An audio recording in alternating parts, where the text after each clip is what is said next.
안녕하세요. 예, 그동안 안녕하셨습니까? 오늘 이렇게 저희들 일리노이 얼바나 샴페인에 와가지고 예배를 녹화합니다.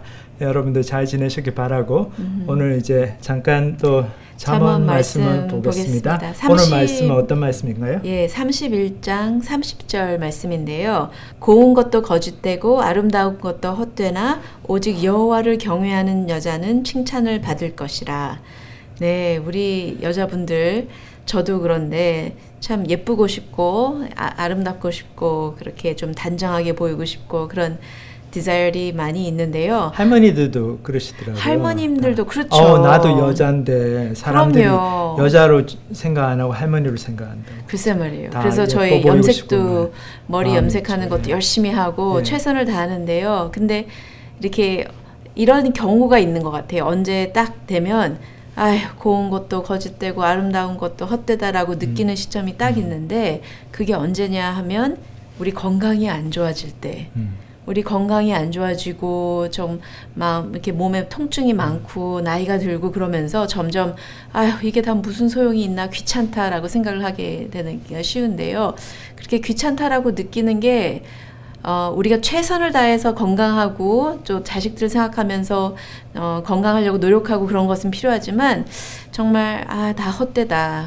정말 하나님을 경외하는 것, 하나님의 관계 그것밖에 남는 게 없구나라고 이렇게 인생을 깨닫는 건 너무너무 중요한 것 같습니다. 이 곱고 아름다운 것 특히 남자분들도 저도 결혼을 해서 봤지만은 이렇게 처음에는 이제 연애하고 그럴 때는 외모를 많이 보잖아요. 근데 제가 이렇게 결혼을 생각하고 그럴 때도 우리 선배 분들이 하시는 말씀이 그건 뭐 예쁜 거 그런 거는 3개월도 못 간다. 결혼하면은. 그리고 진짜 성격 좋고 착한 게 제일 좋은 거다. 뭐 그런 얘기를 하시던데 근데 그 말씀이 너무나 맞는 말씀입니다. 꼭 성경 말씀뿐만 아니라 저희들 삶의 일상에서 경험이 되어지는 진리죠. 그렇죠. 저희들 인생에서 결혼에 있어서 남자 여자 이런 관계 거기에 대해서 여자가 외모가 중요하고 아니면 남자분들은 뭐 또 얼마나 돈을 버는가 능력 중요하고 그런 것들을 처음에 중요하게 생각하고 서로 관심을 가지고 이 결혼을까지 이르게 되고 그런 분들은 대부분 그 결혼 생활이 평탄치가 못하죠. 굉장히 어려움이 많습니다. 왜냐하면은 우리 하나님께서 우리를 지으셨을 때 우리의 속 사람을 훨씬 더 중요하게 지으셨죠. 안 그러면은 뭐 다 하나님께서 다 예쁘고 다 미남 미녀로 뭐 그렇죠. 지으셨을 텐데 우리 중에 얼마나 많은 사람이 나훈아 같이 잘생겼습니까? 거의 아니죠. 최불암처럼 생긴 분들이 대부분인데 저를 포함해서. 근데 괜찮죠. 왜냐하면은 그게 중요한 게 아니고 우리 속 사람이 중요하죠. 이런 게 다 거짓되고 헛되다. 돈이나 외모나 이 모든 게 다 헛되다라고 느끼는 게 하나님의 큰 축복인 것 같습니다. 축복이죠. 지난주에 저희가 사랑하고 오랫동안 기도했던 우리 형제의 또 아버님께서 예수님을 영접하게 되셨는데요. 좀 몸이 안 좋으셨는데 의사께서 좀 힘든 이야기를 했어요. 한 2년밖에 사시기 힘드실 것 같다라는 말씀을 하셔서 그것에 충격을 받으시고 마음이 갈급해지시고 겸손해지시면서 남은 인생 우리 주님께 드리고 그렇게 기도를 하면서 살고 싶다라고 하시면서 예수님을 영접하게 되셨는데요. 그게 얼마나 축복입니까? 너무 저희들이 큰 축복이죠. 영원한 것을 생각하면서 하나님의 심판을 생각하고 저희들 인생의 마지막 순간을 생각하면서 살면은 이렇게 고운 것, 뭐 외모 이런 것들 물론 뭐 깨끗하게 잘 단정하게 저희들 입고 그렇게 화장도 하고 다녀야 되지만 그것이 정말 인생의 가치를 결정하는 중요한 우선순위는 절대로 아니죠. 그렇기 때문에 저희들이 그런 데서 좀 자유로워지고 정말 중요한 것에 초점을 맞추면서 사는 현명한 삶을 살게 될 수가 있습니다. 오늘은 여기서 마치겠습니다. 감사합니다.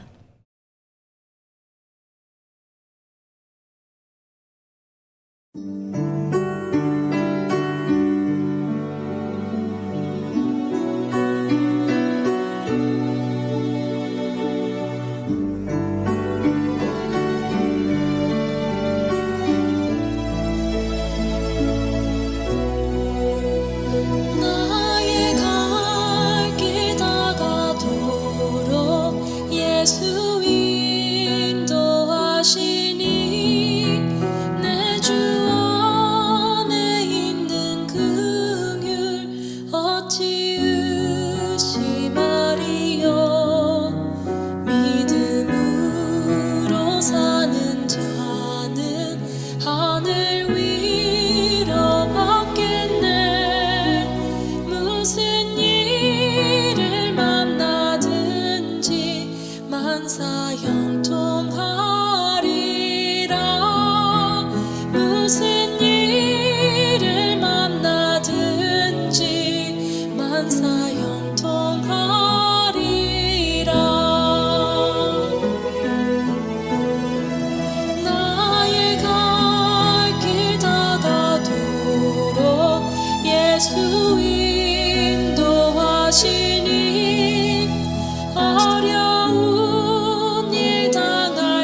안녕하세요 여러분. 지난 한 주간 동안도 잘 지내셨습니까? 저는 오늘 여기 일리노이 대학에 와서 우리 이곳에서 국제사역 새로운 팀이 두 팀이 와가지고 사역을 시작했는데 그 우리 한 팀 리드하는 그 형제자매 집에 왔습니다. 와서 그 지하실에서 이 지하실이 아주 방처럼 되어 있어 좋습니다. 거기서 촬영을 하고 있습니다. 그래서 조금 백그라운드가 틀리고 좀 색깔도 들어가고 그랬는데 어떻게 괜찮게 느끼시는지 모르겠어요.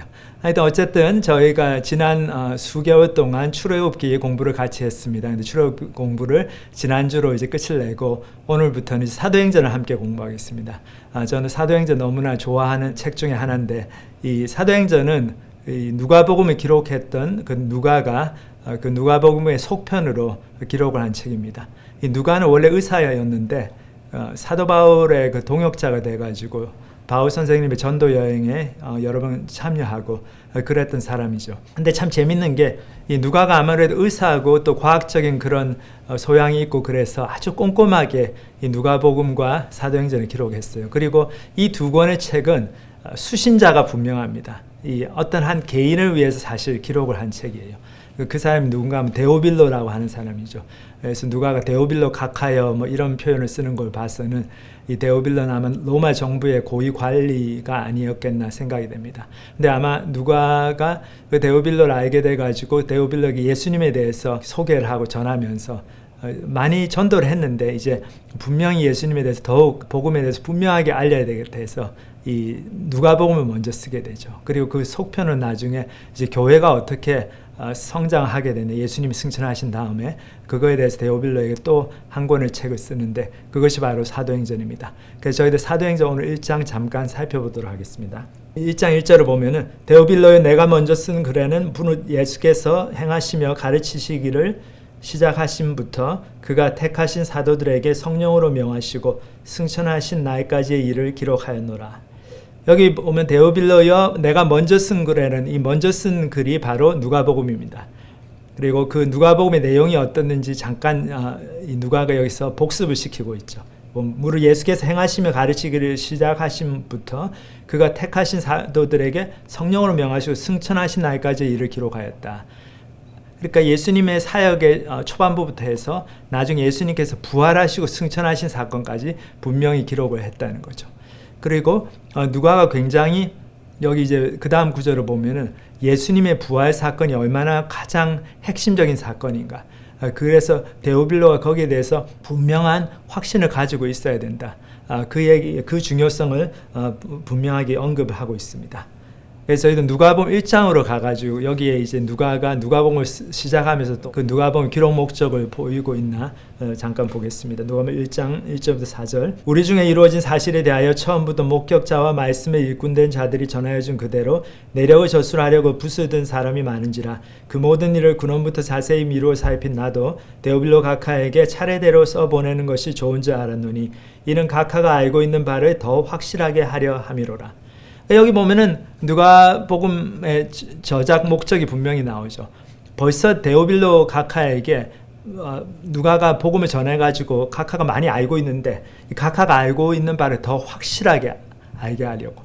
옛날에 우리 김영삼 대통령이 확실하게 그랬는데 우리 경상도 말로 확실하게 알게 하려고 이 모든 예수님의 사역과 예수님의 십자가의 죽으심과 부활과 이런 것들을 제일 근원부터 내가 자세히 살펴보아가지고 이 책을 기록하게 되었다. 차례대로 써서 기록했다. 그렇게 분명히 얘기하고 있습니다. 그러니까 우리가 복음을 받아들이는데 확실하게 아는 것이 너무나 중요합니다. 특별히 무엇을 확실하게 알아야 됩니까? 예수님의 십자가 사건, 그리고 예수님의 고난과 부활, 승천, 그거에 대해서 분명한 확신이 있어야 되겠습니다. 그래서 사도행전 1장 2절에 보면 누가가 그것을 다시 한번 언급하고 있습니다. 여기 보면 그가 고난받으신 후에 또한 그들에게 확실한 많은 증거로 친히 살아계심을 나타내사 40일 동안 그들에게 보이시며 하나님 나라의 일을 말씀하시니라. 제가 예전에 이 버클리 대학에서 학생들한테 성경 공부 가르칠 때 어떤 학생이 이제 미국 학생이었는데 그 학생은 전자공학과 박사과정 학생이 여러 가지 시작의 신앙적인 문제로 이렇게 회의가 들고 하나님이 좀 안 믿어지는 면도 있고 하나님에 대해 불만도 있고 뭐 그런 얘기를 많이 했는데 그래도 그 친구가 딱 하나 한 얘기가 그래도 예수님의 부활 사건은 정황 증거들이 너무나 많다는 거죠. 이거는 참 부인하기 힘든 그런 초자연적인 역사다는 거죠. 그러니까 초자연적 역사이기 때문에 어떻게 죽은 사람이 다시 살아서 나타나나 믿기가 힘들죠. 근데 이 초자연적 역사는 너무나 많은 증거들을 가지고 있습니다. 그 증거들 중 하나가 뭡니까? 예수님의 무덤이 비어 있었다는 거죠. 빈 무덤. 예수님의 시체가 사라졌어요. 만약 예수님의 시체가 어디 있는지 알았으면 예수님의 반대자들이 그 제사장도 유대인들고 시체를 딱 보여주면서 예수가 어디 부활했냐, 여기 시체를 봐라, 이 해골 뼈를 봐라 그랬을 텐데 아무도 그러지를 못했어요. 왜냐하면 그 사람들도 예수님의 시체가 어디 가는지 모르니까. 그래서 이제 거짓말로 지어낸 게 제자들이 와가지고 밤에 와서 로마 병정들을 다 물리치고 예수님의 시체를 훔쳐갔다는 거죠. 그리고는 예수가 부활했다고 거짓말을 치고 있다. 근데 그 말이 안 되는 게, 만약에 제자들이 정말 그렇게 했다면 제자들이 자기들이 예수님을 부활했다 이 복음의 소식이 거짓말이라는 걸 뻔히 자기들이 아는데 그 거짓말을 전하는 것을 위해서 자기들이 목숨을 내놓을 사람이 누가 있겠습니까? 근데 많은 제자들이 이 복음을 위해서, 예수님이 정말 부활하셨고 예수님이 하나님의 아들이시다, 예수님을 통해서 우리 죄가 용서함을 받고 우리가 구원을 받는다, 이 복음의 내용을 위해서 목숨을 내놨어요. 많은 사람들이 순교했습니다. 죽었어요. 그러니까 그거는 자기들이 거짓말을 하고 있다는 것을 알고 있었으면 도저히 할 수 없는 이 행동이죠. 그러니까 제자들이 예수님의 시체를 훔쳐가고 거짓말을 하고 있다, 그거는 말이 안 되는 겁니다. 그러니까 분명히 뭔가 예수님께서 죽으신 이후에 놀라운 초자연적인 일이 일어난 거죠. 그리고 제자들에게 예수님께서 나타나셨다고 그랬어요. 40일, 여기 사도행전 1장 2절에도 그렇죠. 40일 동안 그들에게 보여서 하루 이틀 나타나신 게 아니고 부활하신 다음에 40일 동안 여러 사람에게 나타나셔서 나중에 사도 바울에게도 나타나시고 500명이 함께 예수님을 보기도 하고 너무나 많은 부활의 증인들이 있는 거죠. 그렇기 때문에 이 부활 사건은 참 믿기 어려운 초자연적인 사건이지만 분명한 정황 증거들이 너무나 많은 그런, 또 분명히 저희들이 확신을 가질 수 있는 사건이다. 그렇게 봐야 되겠습니다.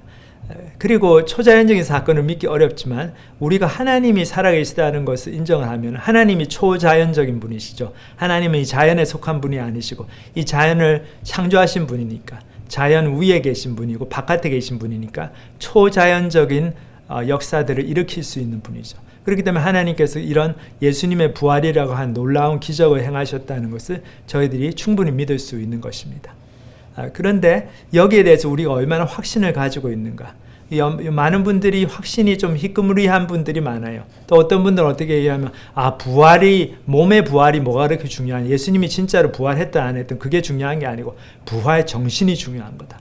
그러니까 예수님이 그렇게 고난을 당하고 낙심된 일을 당했지만 그것을 뚫고 일어나서 우리에게 희망을 주신 것처럼 우리도 아무리 역경이 있고 실패가 있고 해도 그것을 다시 이겨내고 그 예수님의 부활 정신을 우리도 그렇게 살아가야 된다. 그 메시지가 중요한 것이지 실제로 부활을 했는지 안 했는지 그건 중요한 게 아니다. 그렇게 말씀을 하고 이 부활 사건을 받아들이는 분도 있어요. 근데 그거는 정말로 복음을 근본적으로 잘못 이해를 하고 있는 거죠. 그거는 복음이 아닙니다. 그거는 예수님의 어떤 삶을 통해서 우리가 영감을 받고 좀 격려를 받고 도전을 받고 그런 차원이죠. 위인전기를 읽고 굉장히 감동을 받는 것처럼 그렇죠. 복음의 내용은 그게 아니죠. 복음은 예수님이 실제로 부활하셨고 예수님이 부활하셨기 때문에 우리가 예수님이 하신 모든 말씀, 특별히 당신이 하나님의 아들이고 당신이 이 세상의 모든 죄인들을 구원하러 오셨다. 그리고 십자가에서 예수님이 피 흘려 돌아가신 게 우리 죄를 위해서 그렇게 하신 것이다. 그 내용을 우리가 믿을 수가 있는 거죠. 그렇지 않았으면 우리가 어떻게 예수님이 하신 모든 말씀을 믿을 수가 있습니까? 그렇기 때문에 부활에 대해서 분명한 확신을 갖는 것, 이건 너무나 중요합니다. 그리고 저희가 어떤 사건이나 어떤 내용에 대해서 이걸 분명히 진리다라는 확신이 들면은 그 다음부터는 어떻습니까? 다른 사람이 뭐라고 그러든 동요되지가 않죠. 성경에서도 우리가 숫자에 동요되지 말고 진리를 따라 살아야 될 것을 분명하게 말씀하고 있습니다. 저희들이 함께 공부했던 출애굽기에도 출애굽기 23장에 보면 이런 말씀이 나와요. 하나님께서 이스라엘 백성에게 십계명과 또 다른 많은 율법들을 주시면서 이 말씀을 주십니다. 너는 거짓된 풍설을 퍼뜨리지 말며 악인과 연합하여 위증하는 증인이 되지 말며 다수를 따라 악을 행하지 말며 송사의 다수를 따라 부당한 증언을 하지 말며. 그러니까 다수를 따라서 악을 행하지 말고 다수를 따라서 법정에 가서 거짓 증언하지 말라는 거죠. 그러니까 다른 사람이 다 한다고 해서 그게 괜찮은 게 아니라는 거죠. 근데 저희들이 살면서 보면은 그렇습니다. 많은 사람들이 세금을 떼먹고 그러면 우리도 뭐 세금 떼먹어도 괜찮을 것 같고, 또 많은 사람이 시험 때 부정행위 하면은 아니면 그래도 될 것 같고, 그리고 전부 다 이렇게 횡단보도 빨간불에도 막 건너고 그러면 그래도 될 것 같고, 그래서 막 그렇게 하죠. 근데 하나님 앞에서는 그게 통하지가 않습니다. 쟤도 저렇게 살았는데요, 왜 나만 그러세요? 아니죠. 우리 다 같이 혼나는 거죠. 우리는 하나님의 그 거룩한 심판대 앞에 모두 서고, 하나님은 다수결로 우리를 심판하시는 게 아니고 하나님의 엄유하신 절대적인 기준으로 그 하나님의 율법으로 우리를 심판하십니다. 그 앞에 살아남을 사람이 없죠. 그렇기 때문에 우리가 진리를 바로 알고 진리대로 살고 하나님의 법대로 살고, 예수님은 내 인생의 주님으로 모시고 그분을 통해서 내가 십자가에서 다 내 죄가 용서함을 받았다. 이제 나는 부활의 소망을 가지고 산다. 이것을 분명하게 믿는 것이 너무나 중요합니다. 그냥 내 친구가 믿으니까, 그리고 뭐 내 조카가 박사 받고 똑똑한 사람도 이 사람도 하나님이 있다고 하니까 뭐 있나 보다, 그렇게 흐리멍텅하게 믿어가지고는 절대로 안 되겠습니다. 그렇기 때문에 여러분들도 다 내가 정말 예수님의 부활 사건, 예수님이 정말로 죽음에서 사망 권세를 이기시고 부활하셨고, 그 부활을 통해서 당신이 하나님의 아들이라는 것을 증명하셨고, 그리고 당신이 십자가에 죽으신 것이 바로 내 죄 때문에 죽으시고, 그 피를 내가 믿을 때에 내 죄가 다 용서함을 받고 이제 하나님 나라에 간다. 죽음을 두려워할 필요가 없다. 내가 정말로 그 사실을 진리로 받아들이고 복음을 진리로 받아들이고 분명히 믿는지 저희들 고민해 봐야 되겠습니다. 예수님도 이런 말씀을 하셨어요. 요한복음 8장에 보면, 그러므로 예수께서 자기를 믿은 유대인들에게 이르시되 너희가 내 말에 거하면 참으로 내 제자가 되고 진리를 알지니 진리가 너희를 자유롭게 하리라. 예수님이 오신 목적이 진리에 대해 증거하러 오셨다. 예수님 그렇게 말씀하셨습니다. 그리고 그 진리의 내용이 바로 예수님 자신이죠. 예수님이 어떤 분이신가? 예수님이 왜 죽으시고 왜 부활하셨는가? 예수님의 부활이 정말 사실인가? 그렇다면 내가 이제 정말 죽음을 두려워하지 않아도 되구나. 그래서 우리가 그 진리를 참으로 마음에 깨닫고 확신을 가지면은 이제 모든 것으로부터 자유로워집니다. 진리가 우리를 자유롭게 한다고 그랬는데 무엇으로부터의 자유입니까? 죽음의 공포로부터의 자유죠. 그리고 이 세상의 모든 걱정 근심으로부터의 자유고, 이 세상에 다른 사람들이 나를 어떻게 볼까 하는 그런 자의식으로부터의 자유고, 그리고 내가 인생은 너무 잘못 살았다, 너무 후회가 많고 회한이 많다, 그런 후회와 회환으로부터의 자유입니다. 그런 자유를 누리는 게 바로 복음을 믿는 사람들, 크리스찬들의 그 진정한 삶의 모습입니다. 그래서 저희들이 부활의 소망을 갖게 되면 이제 죽음이 두렵지 않기 때문에 하루하루 살아가는 게 틀려집니다. 저도 어떤 분을 만났는데 예수님을 정말 믿고 정말 삶의 태도가 바뀌셨더라고요. 그분이 이제 그전에는 친구들이 보고 그러면은, 어떤 분들은 그렇죠. 시한부 인생에다 선고를 받지 않습니까? 우리가 뭐 암에 걸렸다든지 어떤 지병이 있어가지고, 근데 의사한테 나 몇 년쯤 더 살 것 같습니까? 그러면 좋은 의사분들은 정직하게 얘기를 해주시죠. 뭐 길어야 2년입니다. 그럼 그 2년 이제 안에 내가 죽는다는 시한부 인생 선고를 받은 거잖아요. 그럼 많은 분들이 그거에 대해서 너무나 두려워하고 어떻게 해서든지 조금 더 살아보려고 발부둥치고 그러는데, 이분은 그렇게 생각 안 하는 거죠. 우리가 다 시한부 인생이다. 그렇죠. 우리가 사실 죽는 날짜를 몰라서 그렇죠. 근데 하나님 우리 죽는 날짜를 아시니까 하나님 앞에서 우리가 전부 다 시한부 인생이죠. 분명히 죽고 그 날짜가 반드시 옵니다. 그렇기 때문에 내가 뭐 2년밖에 못 산다고 선고를 받은 게 나는 더 감사하다. 왜냐하면 이제 남은 2년 동안 내가 최선을 다해서 하나님을 위해서 살고 이제 천국의 소망, 내가 죽으면 이제 천국에 가니까. 그래서 그 죽음을 두려워하지 않고 준비하면서, 하나님 만날 준비하면서, 그리고 다른 사람들한테 그 복음을 전하시면서 그렇게 사시는 모습. 그거 보고 저도 너무나, 복음이 들어가면 이렇게 사람이 바뀌구나.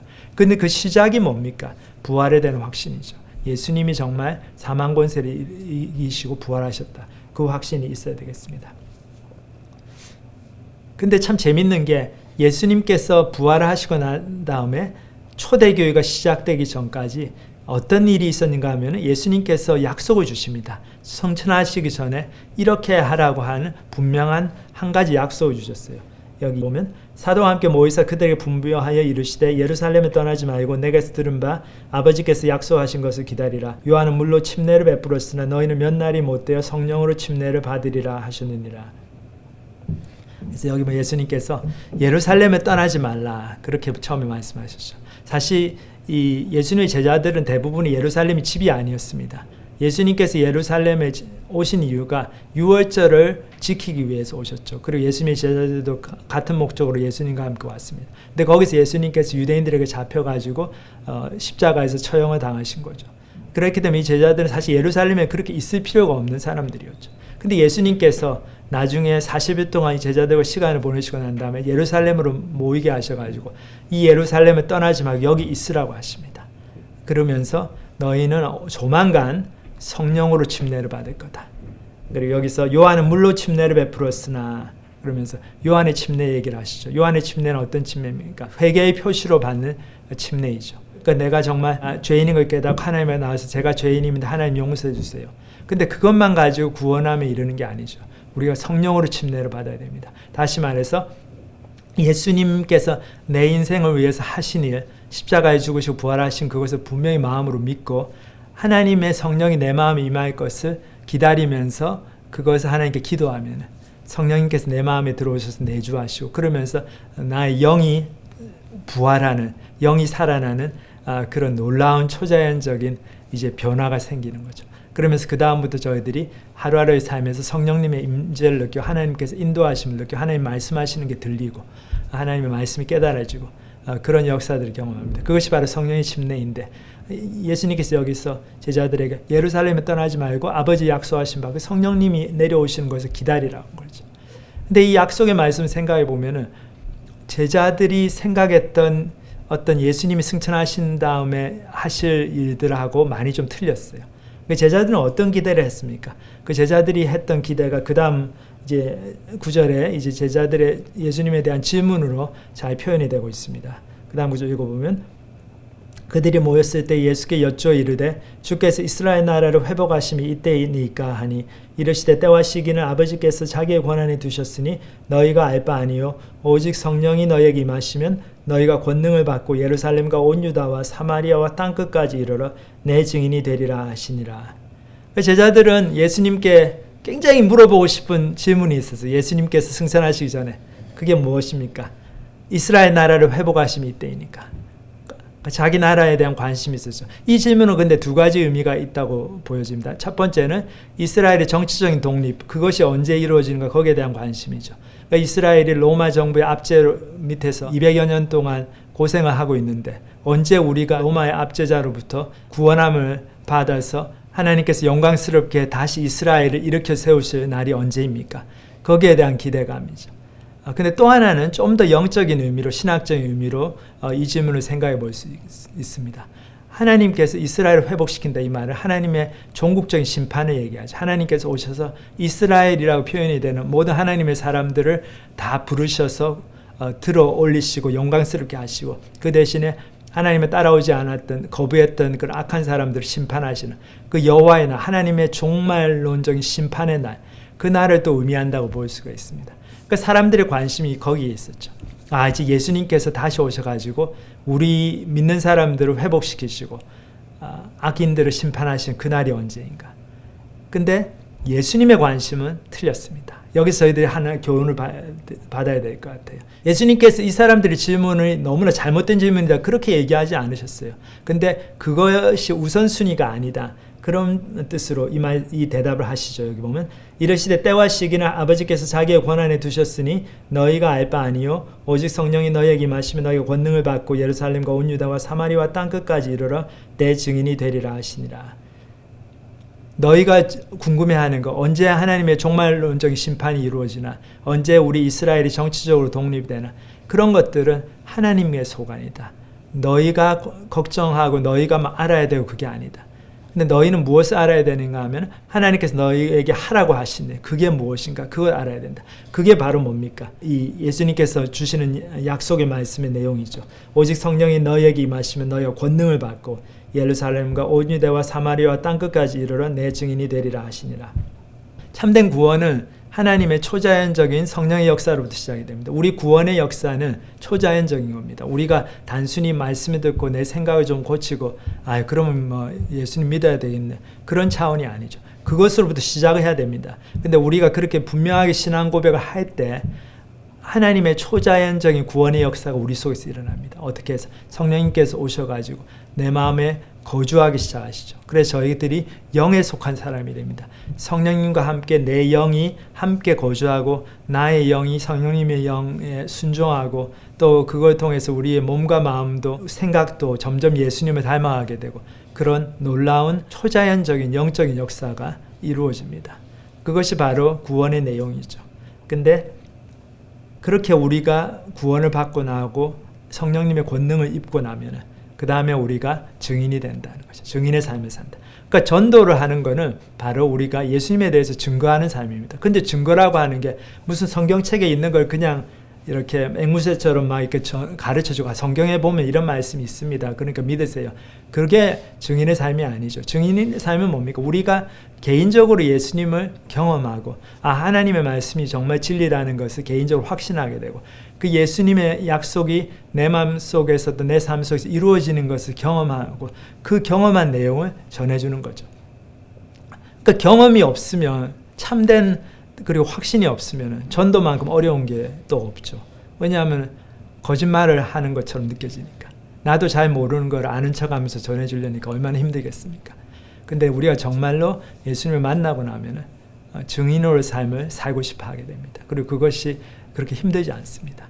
그 전도를 즐기는 삶이라고 하는 조그마한 소책자를 쓰신 그 내비게이터 선교회 하진승 선생님 그 일화가 생각이 나는데 이분이 옛날에 허리를 좀 다쳐가지고 고생하실 때 택시를 타고 어디를 갔는데 목적지에 도착해서 돈을 주고 내렸는데 이렇게 자기가 허리를 좀 짚으면서 뚱뚱 걸으니까 그 택시가 쭉 떠나려고 하다가 다시 오더래요. 와가지고 택시 운전사 아저씨가 창문을 열고는 하시는 말씀, 선생님 허리가 안 좋으신 것 같아요. 그랬더니, 그렇다고 하니까, 저도 선생님하고 똑같이 그랬었는데 이 약을 먹고 나았습니다. 이런 운동을 했더니 도움이 돼요. 선생님도 꼭 한번 해주세요. 그렇게 소개를 하는 거예요. 그게 바로 증인으로의 삶이죠.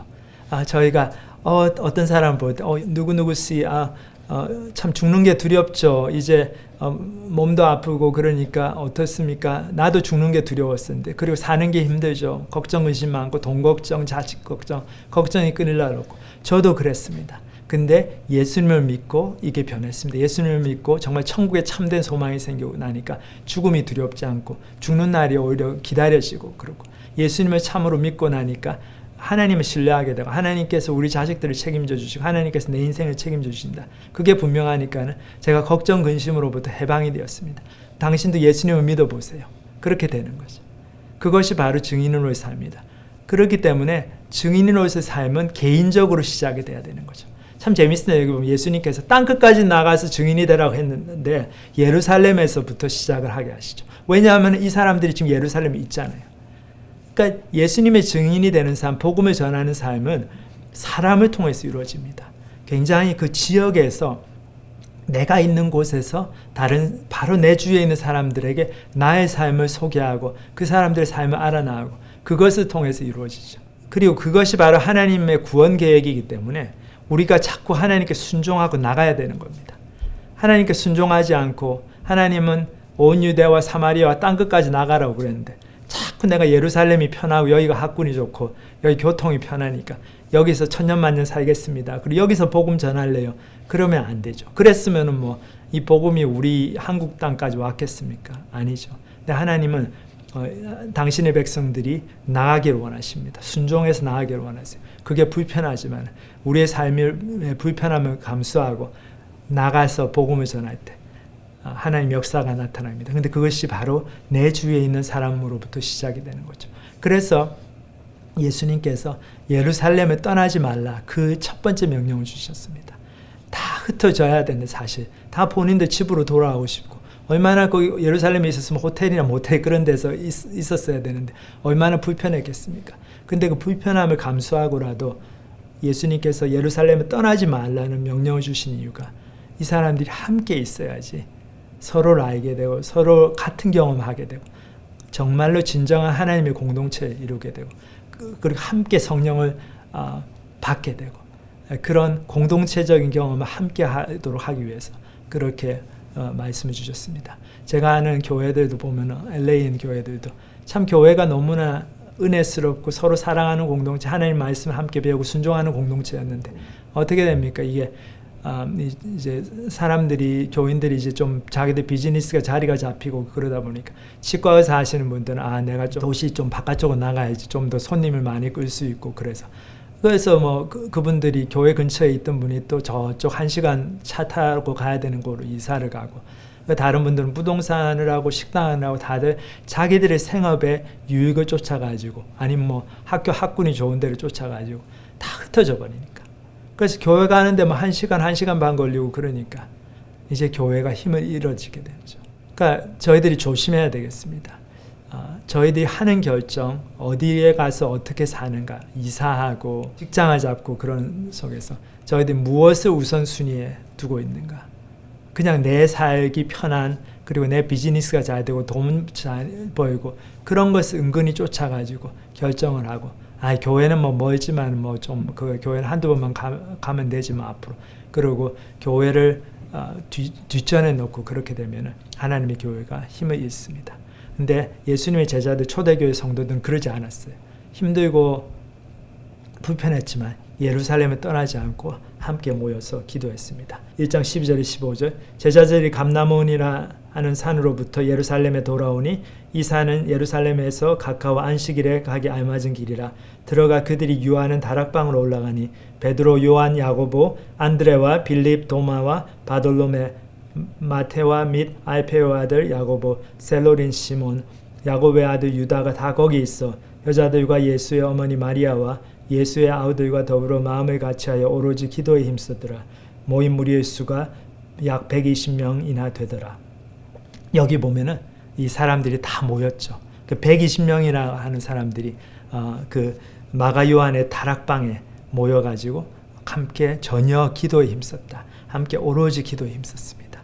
예수님께서 주신 약속을 믿으면서 그래서 예수님의 성령님께서 임하시기를 기다리면서 인간적으로 보면 너무나 불편했지만 이런 순종이 있었기 때문에 나의 일상생활의 불편함을 뛰어넘는 그런 순종을 했기 때문에 이 사람들이 우리 사도행전 2장 다음 주에 보면 나오지만 성령님을 경험하고 그렇게 해서 폭발적인 헌신을 하게 되고 하나님의 교회가 시작이 됩니다.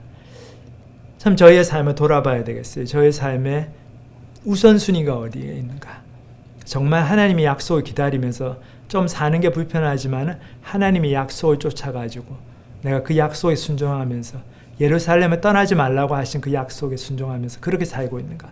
아니면 내가 그냥 내 편할 대로 나의 세상적인 유익을 쫓아가지고 그렇게 살고 있는가. 그 차이가 아주 큽니다. 그래서 예수님께서도 마지막으로 올라가실 때 천사들을 통해서 이런 말씀을 주시죠. 6절에 11절 보면 이 말씀 마치시고 그들이 보는데 올려져 가시니 구름이 그를 가리워 보이지 않게 하더라. 올라가실 때 제자들이 자세히 하늘을 쳐다보고 있는데 흰 옷 입은 두 사람이 그들 곁에 서서 이르되 갈릴리 사람들아 어찌하여 서서 하늘을 쳐다보느냐. 너희 가운데서 하늘로 올려지신 이 예수는 하늘로 가심을 본 그대로 오시리라 하였느니라. 갈릴리 사람들 어찌하여 서서 하늘을 쳐다보느냐. 이 예수님이 다시 오신다는 거죠. 그렇기 때문에 예수님이 하신 말씀에 초점을 맞춰가지고 그분께 순종하면서 살면 된다. 그렇기 때문에 예수님께서 다시 오시고 그 다시 오심을 통해서 내 삶을 평가하시고 그리고 그 살아계신 예수님이 하늘에서 내 삶을 다 보고 계시다. 그것을 저희들이 늘 생각하면서 살면은 저희의 삶에 중요한 결정들을 할 때 또 하루하루 일상적인 결정을 할 때 저희들이 저희의 편안함을 쫓아가기보다는 하나님의 약속의 말씀을 쫓아가는 결정을 하게 됩니다.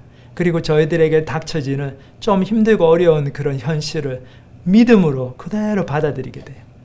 참 저희가 나이 들어가서 저도 그런데 제가 올해 53세인데 누가 와가지고 젊어 보인다 그러면 기분은 좋더라고요. 사실은 그렇지 않은데 우리 젊은 형제가 그런 얘기를 하는 걸 들었어요.